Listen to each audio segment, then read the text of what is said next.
বললাম, ও আজ রাতে ফিরবে না।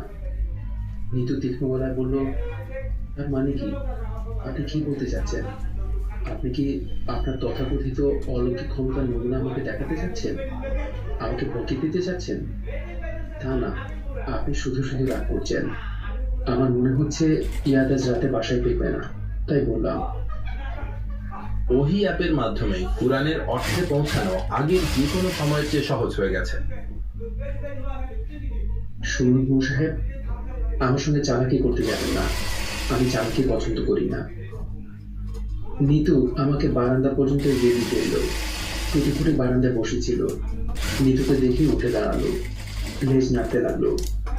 লেজ নাড়া দিয়ে কুকুর কি বোঝাতে চেষ্টা করে? লেজ নেড়ে সে কি বলে, আমি তোমাকে ভালোবাসি? ভালোবাসার পরিমাণও কি সে লেজ নেড়ে প্রকাশ করে? কেউ কি এই বিষয়টি নিয়ে রিসার্চ করেছে? ইয়াদের মতো কেউ একজন এসে ব্যাপারটা নিয়ে রিসার্চ করলেই পারে। কুকুরের লেজ এবং ভালোবাসা। আমি মেসেজ ফিরলাম না। এত সকাল সকাল ফেরা ঠিক হবে না। ইয়ার মতো বসে আছে। রাস্তায় হাঁটতেও ইচ্ছা করছে না, ক্লান্তি লাগছে। কেন জানি মাথার ভেতরে একটা যন্ত্রণা হচ্ছে। মেসে ফিরে যাওয়াই ভালো। মাথায় যন্ত্রণা ইদানিং আমাকে কাবু করে ফেলছে। হালকা ভাবে শুরু হয়, শেষের দিকে ভয়াবহ অবস্থা।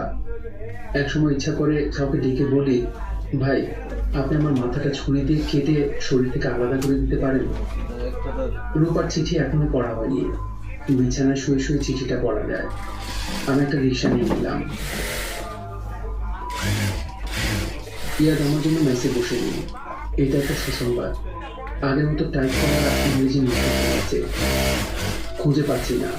জরুরি প্রয়োজন। দয়া করে যোগাযোগ করো। কিনেছি ইয়াদ।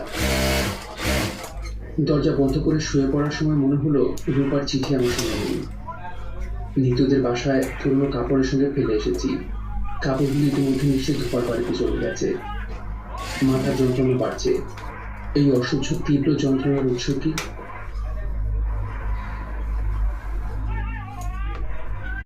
অপরিচিত সব জায়গায় টেলিফোন করা হয়েছে। ম্যানেজারকে পাঠানো হয়েছে সব হাসপাতালে খোঁজ নিয়ে আসতে। ম্যানেজার বেটা গাড়ি নিয়ে বের হয়ে